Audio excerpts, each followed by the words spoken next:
किती सोपं आहे. अहो घरातल्या घरात माणसाने बरं वाटत नाही.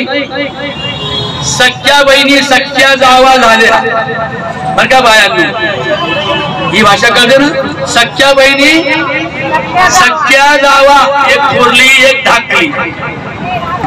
सुदैव म्हणा की दुर्दैव म्हणा, धाकटीला मुलगा झाला तो 18 वर्षाचा होईपर्यंत थोरलीला काही कुत्रही नाही मांजर नाही झालं, काही झालंच नाही. दोघी नागपंचमीला आल्या. कुठं आल्या? माहेर आला. दोघी आल्या बर का माहेरी.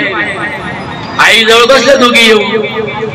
आईने थोरलीकडं पाहिलं, म्हणली बाई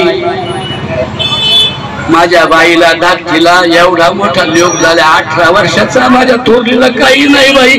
आई रडू लागली, थोरली रडू लागली. तर धाकटी काय म्हणते, हे आई कौन बोंबलती ग, कौन बोंबलाय? अगं तुला एवढं मोठं पोरग झाले, अक्काला अजून काहीच नाही बाई. ती काय म्हणते, अगं आई तुला कळत नाही काय, अक्काला काय नाही तेच बरं हे. कारण अक्काला काही नाही झाल्यामुळेच आता माझा सोन्या 18 वर्षाचा झालाय. अक्काला काही नाही झालं ना मग बरं होईल का, सगळा 7-12 सोन्याच्या नावाने उतरून जाईल. कळलं? घरातल्या घरात सुद्धा सुख नाही.